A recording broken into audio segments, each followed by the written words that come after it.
नमस्कार. मनस्वी समुपदेशन आणि विविध मार्गदर्शन या चॅनलवर मी दीपा फल्ले आपलं खूप खूप स्वागत करते.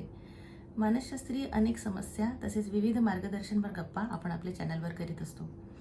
तेव्हा आपल्या चॅनलला सबस्क्राईब करा, लाईक करा आणि शेअर करा. आजचा आपला विषय असणार आहे की आयुष्यातील सर्व दुःखांचे म्हणजे मॅक्झिमम दुःखांचे कारण कुठले असेल तर ते असे आहे की तुलना.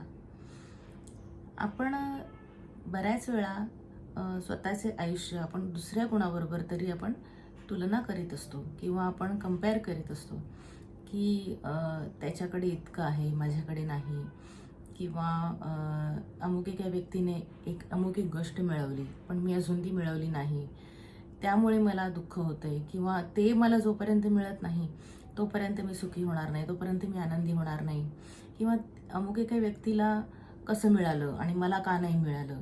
हे आपण अशा पद्धतीने जे स्वतःला आपण नेहमी स्वतःशी आपण जे बोलत असतो ते अत्यंत चुकीचं आहे, किंवा त्यामुळे आपण जास्तीत जास्त दुःखामध्ये जात असतो किंवा जास्तीत जास्त आपल्याला मानसिक त्रास होत राहतो. पण आपण हे लक्षात ठेवलं पाहिजे की आपल्याकडे काय आहे ह्याच्यावर फोकस करणं जास्त महत्त्वाचं आहे. आपली हीच चूक होते की आपण स्वतःकडे काय आहे हे न बघता आपण दुसऱ्याकडे काय आहे हे जास्त आपण फोकस करतो, किंवा त्याला ते कसं मिळालं. पण आपल्यालाही देवाने काहीतरी दिलेलं आहे, किंवा आपल्यालाही आपल्या कुवतीप्रमाणे आपल्या प्रवासाप्रमाणे आपल्या मेहनतीप्रमाणे आपल्याला मिळालेलं असतं. म्हणजे ॲक्च्युली ह्या जगामध्ये प्रत्येक माणसाला, मग ते खालच्या थरापासून वरच्या स्तरापर्यंत सर्व माणसांना त्यांच्या त्यांच्या कुवतीप्रमाणे, प्रयत्नांप्रमाणे, ज्ञानाप्रमाणे, त्यांच्या त्यांच्या मेहनतीप्रमाणे त्यांना देवाने योग्य ते गोष्ट त्यांना दिलेली असते. प्रत्येक माणूस जे डिझर्व करतो ते त्याला मिळत असतं. आपण काहीही न करता, आपण कुठलीही मेहनत न करता, काही आपण प्रयत्न न करता, आपण स्वतःचं नॉलेज न वाढवता किंवा स्वतःला आपण न सुधरवता जर आपण नुसतं बसून विचार केला की मला अमुक एक गोष्ट अमुक एका माणसासारखी आम्हाला मिळाली पाहिजे, असं जर आपण विचार केला तर आपण ती गोष्ट कधीच मिळवू शकत नाही. ती गोष्ट जर तुम्हाला मिळवायची असेल तर तुम्हाला तितकी मेहनत करावी लागेल, तितकं तुम्हाला शिक्षण घ्यावं लागेल, तुम्हाला तितकं नॉलेज वाढवावं लागेल, स्वतःला अपग्रेड करावं लागेल. त्यासाठी म्हणजे तुम्हाला खटपट करावी लागेल. असंच खटल्यावर बसून देव आपल्याला देत नसतो. आपल्याला त्याच्यासाठी कष्ट हे करावेच लागतात. मग ते कुठल्याही प्रकारचे असतील कष्ट, बौद्धिक असतील, शारीरिक असतील, आपल्याला ते करावे लागतात. तुलना करूच नाही असं मी म्हणत नाही. तुलना करावी, पण ती कोणासोबत करावी? ती स्वतःसोबतच करावी. हे एक सूत्र आहे.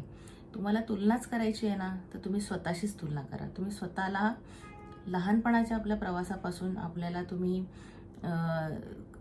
तुलना करा की बाबा मी लहानपणी, मी टीनेजमध्ये होतो, मी कॉलेजमध्ये होतो, मी 20मध्ये 30मध्ये होतो, तेव्हा मी कुठे होतो, मी काय मिळवलं होतं, मी कसा होतो किंवा मी कशी होते आणि मी आता कशी आहे. म्हणजे आता मी माझ्या आयुष्याची कुठल्या स्टेजवरती मी आणलेलं आहे स्वतःला, किंवा मी आता काय काय मिळवलं, माझ्याकडे काय नव्हतं आधी आणि मी काय मिळवलं, हे आपण ह्याची आपण नेहमी तुलना केली पाहिजे.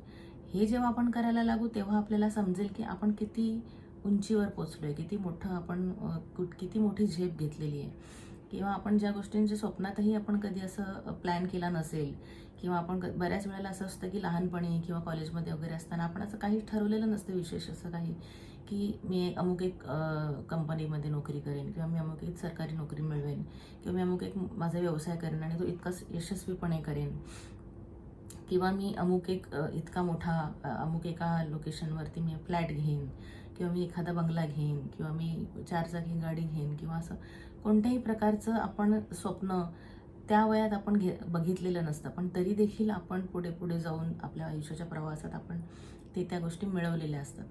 तर आपण त्या गोष्टींशी आपण तुलना करायची की आपण कुठे होतो आणि आत्ता आपण कुठे आहोत, आणि अजूनही पुढच्या प्रवासामध्ये आपल्याला काय मिळवायचं आहे किंवा काय आपण करू शकतो ह्याच्यावर आपण आपली एनर्जी आणि आपला वेळ वाया घालवला पाहिजे, किंवा आपण त्याच्यावर वाया म्हणण्यापेक्षा तो वेळ आपण दिला पाहिजे त्या गोष्टींसाठी, की आणखीन आपण स्वतःला कसं अपग्रेड करायचं, आणखीन आपण स्वतःला उत्तम स्टेजवरती कसं न्यायचं. दुसऱ्या कोणाला काय मिळालं आणि काय मिळालं ह्याचा विचार करून आपल्या आयुष्यात काहीही सुधारणा होत नसते. उलट आपल्याला त्याचा त्रास होत असतो, त्यांची निगेटिव्हिटी आपल्याला लागत राहते आणि समोरचा माणूस ज्याच्याशी आपण तुलना करतोय तो माणूस त्याचा प्रवासात तो सुरूच असतो, त्याचा तो अविरतपणे चालत असतो त्याच्या लाईफमध्ये आणि तो आणखीन आणखीन प्रगती करतच राहतो. आपण त्याच्याबद्दल विचार करतो म्हणून त्याला काही फरक पडत नाही, तो कुठेही थांबत नसतो, त्याच्यापर्यंत ते पोहोचतही नाही. जो माणूस ध्येयाच्या बाबतीत त्याच्या स्वतःचं ध्येय ज्याचं क्लिअर आहे, जो सेल्फ मोटिवेटेड आहे, त्याला तुम्ही कितीही रोखण्याचा प्रयत्न केला तरी तो थांबणार नाही. तुम्ही त्याला कितीही तुमचं तुलना करून तुमची निगेटिव्ह एनर्जी देण्याचा प्रयत्न केला तरी त्याला त्याचा काहीही फरक पडत नाही, कारण की तो स्वतःमध्ये तो स्ट्रॉंग असतो, तो त्याच्या विचारांमध्ये, त्याच्या इमोशन्समध्ये तो स्ट्रॉंग असतो. त्यामुळे त्याला कुठलीही जगातली कुठलीही गोष्ट त्याला रोखू शकत नसते. त्यामुळे आपल्या हातात काय आहे, तर आपल्या हातात हेच आहे की आपण स्वतःला कसं स्ट्रॉंग करायचं. आपण जोपर्यंत स्वतः स्ट्रॉंग आणि पॉझिटिव्ह होत नाही तोपर्यंत आपण काही मिळवू शकत नाही आयुष्यामध्ये. तोपर्यंत आपल्याला हवं ते आपलं जे ध्येय आहे ते आपल्याला गाठता येत नाही आणि ते गाठण्यासाठी आपल्याला स्वतःवरच काम करणं खूप खूप खूप महत्त्वाचं आहे. त्यामुळे आपण नेहमी स्वतःच्या सोबतच शर्यतीत राहायचं. स्वतःच्याच सोबत आपण तुलना करायची नेहमी, की बाबा माझ्याकडे 5 वर्षापूर्वी मी कुठल्या पोझिशनला होतो, 5 वर्षापूर्वी माझ्याकडे काय होतं, किती बँक बॅलन्स होता, माझ्याकडे किती प्रॉपर्टी होती किंवा माझ्याकडे किती नॉलेज होतं, माझी हेल्थ कशी होती, माझे नातेसंबंध कसे होते आणि आता ते कसे आहेत, त्याच्यामध्ये किती सुधारणा झाली आहे, त्याच्यामध्ये मी किती प्रगती केली आहे. नॉट ओन्ली फायनान्शियल मॅटर्स, बाकीचे सुद्धा गोष्टी आयुष्यामध्ये खूप इम्पॉर्टंट असतात. म्हणजे फक्त आपण पैसा, अडका, इज्जत, प्रॉपर्टी, दागदागिने आपण कमवले म्हणजे आपण आयुष्यात यशस्वी झालो असं होत नाही.